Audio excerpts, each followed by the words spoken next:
What is up, everybody? Welcome back to another edition of the Sheehan Show. Me, Sean Sheehan, here on Sherdog.com, and I am back with another list of my top bets for the weekend in the world of mixed martial arts. There's a good bit of mixed martial arts this weekend. There is obviously a UFC, as there is almost every weekend, but there's also Oktagon, Cage Warriors, and KSW, and I have a variety of bets from a variety of those different promotions. We'll take a look at all of the prices that are up as we record for those as well. So lots to get into this week, and let's get to it. If you haven't seen my previews, I have a preview out with Brad Wharton for Cage Warriors. I have a kind of a double preview out for both KSW and Oktagon, and obviously the lads Shelley and Duffy have the UFC preview out. So all the cards this weekend, Sherdog have you absolutely covered for them. Before we get to this week, let's have a quick look back at last week. And we went 2 for 2. 2 for 2, not too bad on our bets. Salikov and Ponzinibbio, I had this to finish inside the distance, basically not to go to a decision at minus 120. That didn't hit.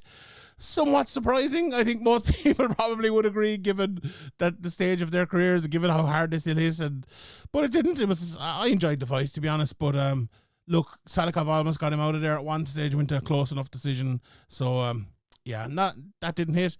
And the Fatah McLean bet didn't hit as well. One thing I didn't really take into account, I'll be honest, in that bet is the size difference. I knew obviously she's gone up in weight. I don't know if I even mentioned it actually last week, and I probably should have. So mea culpa on that one for me, but I think the size difference was really the issue there. Now, she lost every round, so, is it only the size difference? Probably not, but I think with a similarly sized fighter at the weight class down with more notice, I think she wins a fight like that, 9 times out of 10, to be honest, but she didn't win it, so bad bet by me. The two bets that did hit, though, over in PFL MENA, Mohamed Sefi Mohsen won at minus 130. I haven't seen that whole fight, but there was a prolonged period near the ending, which I think was most of it. He looked very, very good in it. And I had someone actually message me on Sherdog last week and said that he is like, what exactly did they say? Was it like a Sambo world champion or something like that? Which I didn't even know. So even better, he's a very good prospect. And in the Dober Silva fight, to finish inside of this is minus 185. That hit as well. Our Flier again, as always, didn't hit. Nami Yunus to win by split or majority decision. She won by unanimous decision. So look, plus 500. It was a good Flyer, but it didn't end up hitting. I've gone with something a little bit different from my Flyer this week, but we'll get to that after my first 4 bets of the week. So I'm going to start off with KSW here, and anyone who's listened to my preview probably can guess my first bet of the week. And I'm going for Damian Janikowski to win his fight against Paul Palak. Now, again, please go to the preview show for a full breakdown of this, but the mini breakdown here is they fought before, and it was a very, very, very close fight. They fought in 2021, KSW 63, and Palak ended up getting the unanimous decision. Now, I watched that fight back 3 or 4 days ago here before I did my preview, and I'll be honest, I thought Janikowski won that fight, no ends up. I thought he did. I thought while a lot of people struggle against Palak is his size and his jab and his ability to use that size, and then he's really good at kind of walking people down. All of those things I said there, he wasn't able to do any of them. He wasn't able to walk down Janikowski. He wasn't able to get his jab going in as meaningful a way as he does in other fights, and he wasn't able to kind of run the fight. I thought Janikowski run the fight. I thought he got inside and he landed his shots. And I thought he landed some good shots as well. Now, Palak, was he hurt massively or in trouble by anything? No, I wouldn't say he was. But Janikowski did exactly what you need to do against a fighter like Palak. Look, you could go with the argument here that he did all he could the last time and still lost. How is he going to win this time? And that's an absolutely fair argument, no doubt about it. And if you want to avoid betting on this, do. But I can't, this is one of those fights where sometimes I'd be kicking myself afterwards if I ignored it. If I'm wrong in this, I can live with it, right? There's no problem with that. And as I said, feel free not to take my word and betting it. But I feel like pretty strongly about how that first fight went in terms of not only just who won, right? Because we can argue over judges' decisions all day, but in terms of who had the better tactical game plan and who won the fight technically. And I think that was Janikowski all ends up, really. I really, really do. And I think, to talk myself out of it and talk you out of it here for a second, as I said, it happened in 2021. Palak has had 4 fights since then and won all 4 of them. Janikowski's had 5 fights since then and won 4 of them, only losing Tom Breeze, who we know is a very, very good fighter. And they fought similar level type of fighters. I would say, obviously, Palak is the champion, so he's been fighting the very, very top, including Materla, who's maybe, towards the end of his career now. Tommy Ramanowski and he beat Breeze as well, obviously, who Janikowski lost to. And I would say as well that Palak has improved. His ability to use that jab, his size and all of that has gotten better. There's no doubt about that in my mind either. So, 35 years of age is Palak. 35 years of age is Janikowski. Usually when you look at a fight that happened 3 years ago, one guy might have been, 30 at the time and now he's 33, and the other guy was 24 at the time and now he's 27. And there's that's a real, one was young at the time, now he's in his prime. One is at the prime of his time, prime of his fighting career, and he's maybe, to say someone's past it at 33, but you know what I mean, not in the absolute prime as he used to be. But it's not the case for these two lads. They've had, as I said, very similar runs since it. Palak, has he made the more improvements? I'd say he probably would have, but at the same time, I like Janikowski inside. I like him. I like his ability to get to the body. I like his ability to kick the legs. And I think he'll win the fight. So people always give out to me for not being clear about my pick. My pick is Damian Janikowski to win, moneyline bet, plus 163. Plus 163. Okay, that's bet number 1. Bet number 2, moneyline, Maria Silva, minus 188 to win. So that's the official pick number 2, Maria Silva, minus 188 moneyline to win her fight. Now, this is also a rematch with Elena Wozniak, whose name, I'm pronouncing all these names so well, as you can tell. Went back and watched this fight as well. And it was a more back and forth fight, I think, than you'd expect. Now, this is what I was talking about a few minutes ago. Now, they didn't fight. When did they fight? They fought in 2022. So it's only been, 2 years, 2.5 years. It was March 2022. At the time, Silva was 26, and Elena was 28, I think. Now she's 31, and Silva is 28. So that kind of, the switch there has kind of been made. Now, look, they're still both young, still both in their prime. But having gone back and watched that fight, it's hard not to look at it and see Silva winning again. And I think, if I was putting the price of that fight together, I'd probably be putting it closer to, let me just check what it was again. It's minus 188. And I'll just while I'm here check if there's any other further price. And no, that's the price it is right now, the only one there at the moment.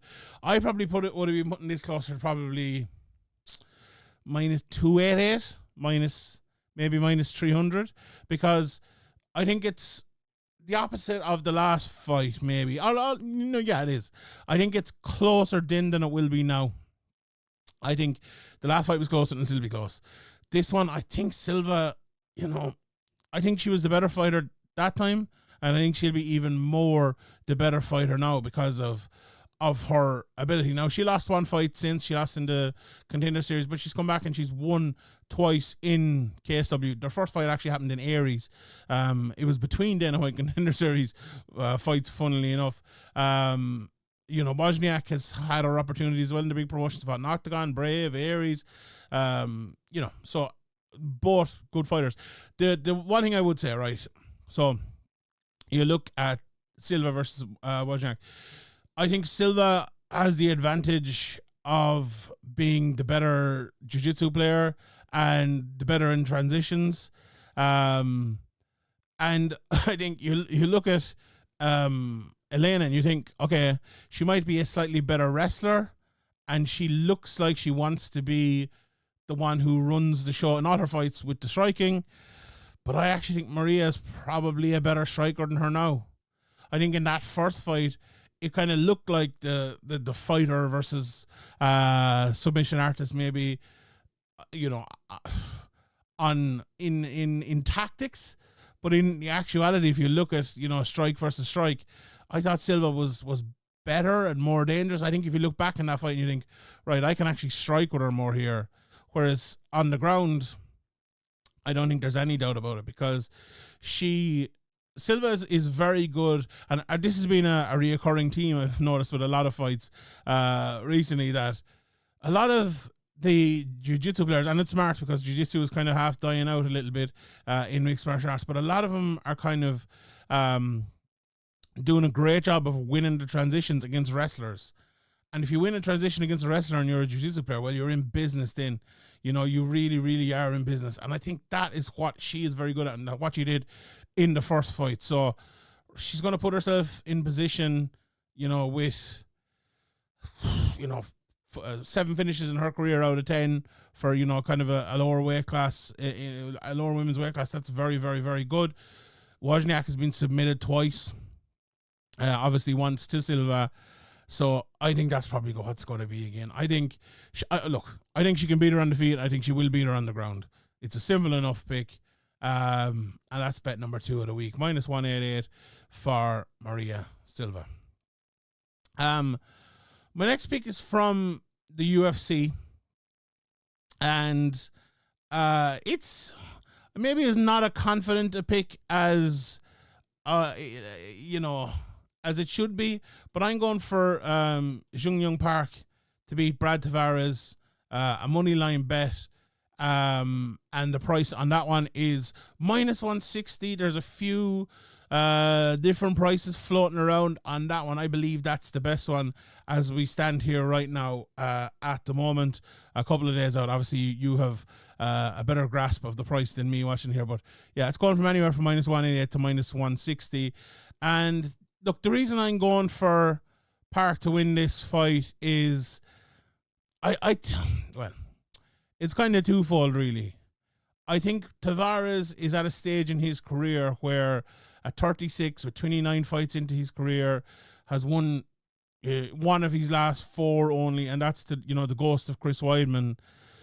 I think the sort of challenge that he used to put up to someone like, someone, I would say, and no offense here, but someone even more talented, the Jun Yong Park, I don't know if that is going to be as prevalent as it once was. And a big problem with someone like Tavares as well, right?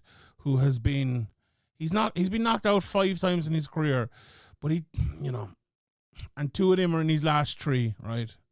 So, right, if we looked at this in 2022, we would have seen he'd been knocked out 3 times in his career, but they were very well spread out. Shabazi in 2019, Whitaker 2015, and then, okay, 114 against Tim Boach, but, he never looked chinny, never felt the side effects or anything. But now, and obviously the last 2, the TKOs and stuff as well, but he's getting finished more often now than he was before.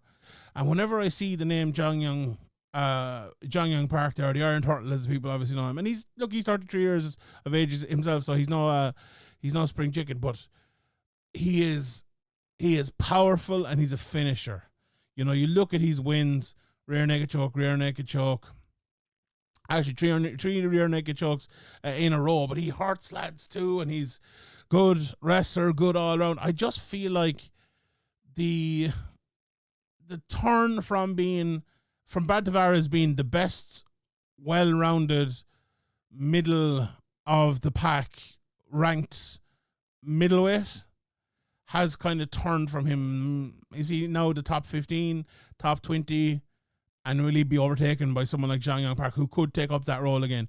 That's kind of what I'm thinking here. Also, I think for Tavares, and watching the last couple of fights, and I don't like making this kind of statement about people, but you watch a Tavares fight for all throughout the time I've been watching MMA, and you think, right, this guy's never going to get knocked out. And as I mentioned, he has been a few times in his career, but even up until 2022, fought Duplessis, Akhmedov, who hits hard, Antonio Carlos Jr., as we've seen, is a finisher. He went to 5 rounds with Israel Adesanya, went 3 rounds with Jotko, Lettuce, all of those guys, but I feel like that is less and less the case. And as I said, look, I said with Park, he has 5 knockouts in 17, so not the biggest puncher in the world, but he kind of looks like a big puncher, and he looks like a lad who could take advantage of someone like Tavares at this stage of their career. And that's kind of the reason I'm going for it more than anything. It was the one that stuck on me, and as people who listen to this show know, I look through them, and if one sticks out to me, I always kind of go for it. Now, right or wrong, feel free to make your own. Like, if you think, and this is a valid argument too, right? And I'm sick of my own bet. I'm going for Park money line bet. But if you think Park isn't the guy, and if he isn't the finisher, and he isn't going to make him pay, you absolutely bet Tavares, because he could very well win the decision. He could very well make this a very close fight. He probably still has very good cardio and all of that. I can absolutely see an argument that way. I just feel like it's going to fall the other way. I just feel, and do you know what as well, right? Please bet responsibly. Doing this show, right? And this is going to sound really wrong here, right? But some people, they just want to get winners all the time. I want to get interesting winners. I want to get interesting bets. I want to look at the interesting fights. Like all of you there who are listening to this, you can go out and you can, do your research like I do it and pick out your winners. And if they win, they win. No problem. I like looking at the closer fights. I like looking at the bigger fights, or the ones of people who've been around for a long time, or turnaround fights like this, and try to decipher the winner of this myself, whether I'm right or wrong, right? So I said that at the start of the year. I'm not as worried about my ratings or how many I get right and how many I get wrong. I'm at 50% at the moment, no problem. But this is a case of mindset. It's not the best price in the world either, but I just have a feeling Park, it might be his day. So we'll go for him in that one. That's bet number 3. Bet number 4, also from the UFC. I'm going for Loik Radzhabov, and he's around about the even money to win his fight with Trey Ogden. Now, the thing about Loik Radzhabov in this fight versus his last few fights, and I think why it's such a close betting, is Radzhabov. So I watched a lot of Loik Radzhabov over the last few years. I covered the EFC card he fought Zach Zane, and I've covered the PFL, as everyone knows, for years and years and years, and watched him an awful lot. Against Matthias Robecki, in his fight before that, Ribovic, and I didn't manage to watch the last one back, but if from memory in that one as well, he's looked a bit chinny's not the word, right? Chinny's definitely not the word. What is the word? Hittable, right? He looks a little bit like Tavares, but in a different sort of way. He looks like he is more open than he's ever been and could get put out of there, right, if he took the wrong step. Now, he did against Robecki, as we know, but he's won his other 2 fights in the UFC so far. Right, okay. That's my big worry about him. Trey Ogden, you go over there, 24 fights. How many knockouts does Trey Ogden have in 24 fights? Let's guess, everyone. Guess is in. Okay. 0. So my one big worry about Loik Radzhabov is kind of mute against a guy like Trey Ogden, right? Now, Trey is a good fighter and a good submission artist, and has submitted many people. There's no doubt about it. Here's another guessing game. How many times has Loik Radzhabov been submitted in his career? Come on, guesses in. Okay. 0. So I think it really is going to Radzhabov's favor in this one. I think he's very good at keeping the fight on the feet. If he wants to, he's a good striker.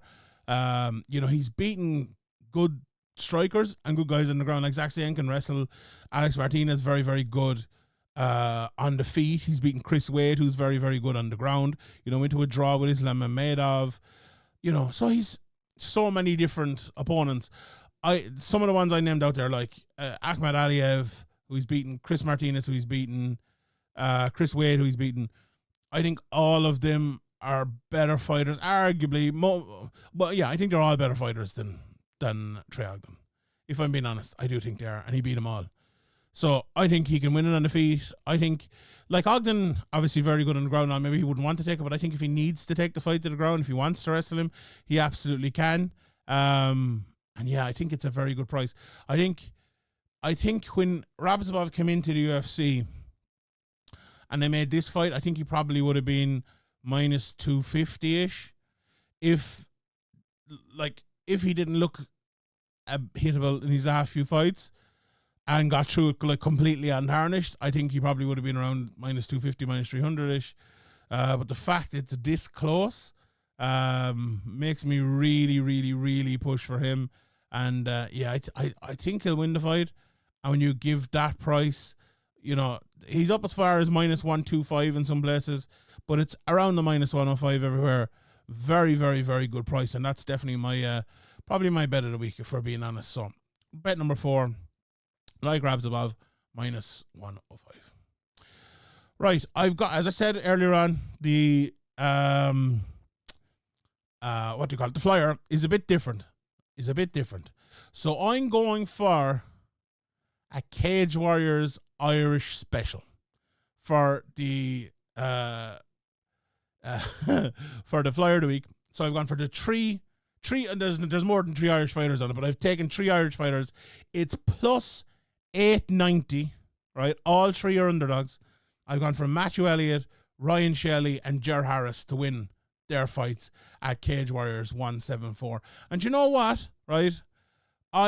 If you're to ask me the absolute truth about who I think will win those 3 fights, I would say I think 2 of them will win, and the other one would be 50-50, right? So we'll take I won't tell you who I think will win right here. I'll keep, do you know what? I don't need to cause myself that stress. So I think 2 of them will win. I think 1 of them could.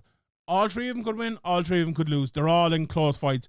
Make no mistake about that. If you listen to my preview with Brad, I'm definitely not going to lie to you about that. But this is the Flier, and I think it's actually a really plus 890 Flier, almost 9-1. I think it's very, very good. Just to go through them here relatively quickly here, we go with Matthew Elliott first. So Matthew's only 3-1, but he is vastly more experienced than that. He was in that Oktagon show. He's fought some good guys. Fought one of the Shelley brothers. He could really be 4-0. He's fighting Luca Barando, who himself is 4-0. And Luca's a real good puncher, real good 1-2 southpaw, very good left hand. But Elliott's a very good wrestler. He's, you know, probably the best heavy top game wrestler in Ireland. And that will stand him in this fight, there's no doubt about it. He looked good with his hand as well in his last fight. Looked good standing up. So I think he's in with a good shout here. I think Barando is going to be very dangerous with that left hand. But Elliott's the type of fighter you want against a guy like that. Don't let him hit you with it. Get straight across the cage, take him down. And Elliott's that sort of fighter, so I very much think that Elliott can pull that fight off. There's no doubt about it. His money line price for them is plus 130. I think that's a great price too. Honestly, I'd have this plus 100. Honestly, I think, they probably do it minus 105 or minus 110 to give themselves some money, but you get what I mean. The other bet, Ryan Shelley against Nick Bagley, interesting one. So Ryan Shelley was on a rocket ship to the title shot in Cage Warriors. He lost a couple of fights to be a Cirilla. Was it a bit early? I think it probably was. Didn't bounce back well after, but has won his fight after those 2 losses. And he's coming in here against Nick Bagley, who is a guy who's been around for a while. He's only 5-1, amazingly. If you'd asked me about Nick Bagley, I would have told you he had 20 fights or something like that. But no, he's been around. But again, a very winnable fight, I think, for Ryan Shelley. You know, Bagley is a well-rounded guy. You know, he can wrestle, and he probably will want to wrestle a guy like Ryan Shelley, who obviously has a background in Taekwondo and the kicking arts. But all of these Team KF guys are very well prepared. Very, very, very well prepared. And I think Shelley, if he can stop that takedown, if he can get some of his striking going, I think he's very good in the clinch as well when people try to take him down. And his submissions, as is his brother who's fighting next week. So very winnable fight there as well. And then the third one that I mentioned is, what is it? Let me refer to my notes here as the third one. Ger Harris. Ger Harris is in probably, is it my favorite fight of the weekend? I'd have to go through them all again, but it's up there. It is up there as one of my favorite fights of the weekend. He's fighting Joanny Scott, who Ger's 5-1, Joanny's 4-1. Ger, had big trouble in his last fight, kept getting taken down over and over, but then ended up getting the submission in the end. If you watch Dur on the feet, he's an absolute technician, a lovely fighter. You know, people probably remember Neil Seary from the UFC a few years ago. He's fighting out the same gym, Team Rhino, as Neil Seary, and he reminds you of a little Neil Seary, you know, the same sort of accent and go about him, and, you know, he's a goer as well in the Octagon. And his opponent, Joanny Scott, one of the weirdest fights ever, his last fight, fighting in cage wars, he was slipping all over the cage, but he still came out, got through it, and got the win. He's explosive, big slam takedowns, big punches. This is going to be a tough one for Ger Harris, there's no doubt about it. It's going to be a tough one for Joanny Scott as well. There's no doubt about that either. This is a 50-50 toss of a coin fight for me. But we're looking for flyers. We're looking for big money with that. And that's it. I think if Harris keeping at the end of the jab, stop the takedown, although I don't think Joanny Scott will necessarily be trying to take him down, but if he does, to stop it, he can win it. He can win it. And if he does, we'll be absolutely quids in. So that is the treble, and those are the 5 bets of the week. So let's run through some of the other prices from the week. And shall I bring this up for you here? Can I bring this up for you here? Indeed I can. So here we go. So UFC Fight Night, Keller versus Gibson. I like the price on, well, I like Gibson to win here, -195. Do I like the price? Maybe. If you were to give me -165, maybe I might take it there. Some of the other ones that stand out from the UFC, I was impressed by Muhammad Usman last time out, I'll be honest. Now, Thomas Peterson is one of those guys. Thomas Peterson, the 22nd president of the United States of America. I didn't think he was awful either. I think he's the type of guy who could improve and improve. Usman is the guy who kind of has improved, I think, and I like that. -130, I'd probably go for Usman there, but I think that'll be a closer fight maybe than people make out. I think they have it right on Maverick here. This is Silva and Durden. It's 50-50, and I would tend to agree with it. I'll just lean Durden on that. We obviously spoke about Radzhabov, and then Karolina against Pudlova. Who knows? Pudlova's been very unlucky with some of her fights recently, so maybe we should get the look on this one. We go for, there's more UFC fights. Hold on, let me just go down here and get the rest of them now for a second. So the main event, Lemas and Jandiroba. I like Jandiroba, to be honest. -135. Do I like her that much? Sorry, I missed it there for a second. Do I like her that much? Probably not. I'd nearly avoid that one, if I'm being honest. We talked about the Park fight, Aljo and the Korean Superboy. I'll tell you what, that +145 in the Korean Superboy, if this was a few years ago, I'd be all over that. All over. It's just hard to know. He's been out for so long. But honestly, if you're forcing me to bet, I'm going for the +145 there on that as well. Garcia, I don't know too much about his opponent, if I'll be honest there. And then Halaba is fighting a guy who I've never heard of. Octagon next. Interesting fight between Torres and Paradise, the champ. -175 for Paradise. It's probably just about right, I think. I'll tell you what, +300 on Predrag Bogdanovic. He caused not necessarily a shock in the last fight, but he was very good in his last fight. Keita is probably the best guy in Octagon at the moment, but I like that +300. You know, throw it in there with a bit of a mad flyer. It could happen, but I would look. Keita's probably going to win it. I do think McGard will win as well. -163. What else sticks out for this card? Cartal against Seppo. +163 is probably a bet I would go for as well. And Bushinger is a big favorite against Rakowski. I don't know. For Bushinger, at some stage, it's going to have to implode. But would you go for the +200 for Rakowski? I probably would. I'd probably go for that there. And then as well, Michailidis, Wawrzyniak. I like Piotr there. +110. I'll go for that one. +110 for him there. Right, KSW. We spoke about Janikowski, Polak. We spoke about Wawrzyniak, Silva. Nothing else too much sticks out for me. The one guy I would go for is probably Dominic Humberger against Pazuski. Humberger is one of those guys. I don't think he's the most technically talented guy in the world, but he's a winner. He is a winner, and you can't count against that. You know, Copera is the underdog there. Like that as well. Sandra Sikora, hearing a lot of good things about her, so probably those would be the bets I would give you in that one there. And in Cage Warriors, do we have any? Cage Warriors is the last of it. This fight's actually not happening. We spoke about Harris. Mush Aslani. I like Mush. Mush, who's much fighting? He was booked against 2 different lads there, so maybe we'll leave that one. So I'm not exactly sure who he's fighting. This Riri Hudson, there's a lot of people talking about her. That minus 275 price might look very good on Saturday night. Vucinic is a big favorite, and he's going to win that fight. Minus 800. We spoke obviously about Shelley. We spoke about Brando. Milia had. I do like him. Minus 200. He's a very, very good fighter. A lot of people talking about a few of the kind of the younger people coming through here. None more so than Emer Darcy. I don't know if you can't see it there. She's minus 1,000 in that fight. Jimmy Quinn minus 400. So a lot of the younger up and comers are kind of getting in there with the bigger bets and that. So yeah, that's that from the world of mixed martial arts for the week. So let me just quickly recap my bets before I let you go. Bet number 1 plus 163 for Damian Janikowski, minus 188. Bet number 2, Maria Silva. Bet number 3, minus 160, Jun Yong Park. I feel like your man reading the Tranmere Rovers 1.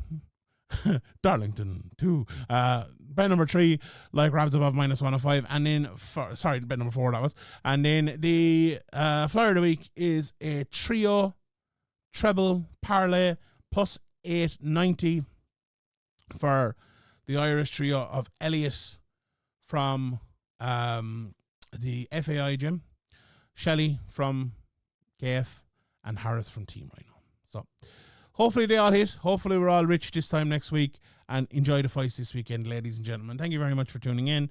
If you haven't already, please subscribe. It helps everyone. Leave your bet for the week in the comment section below and bet responsibly. My name is Sheehan for Sherdog.com, and I'll see you all next time.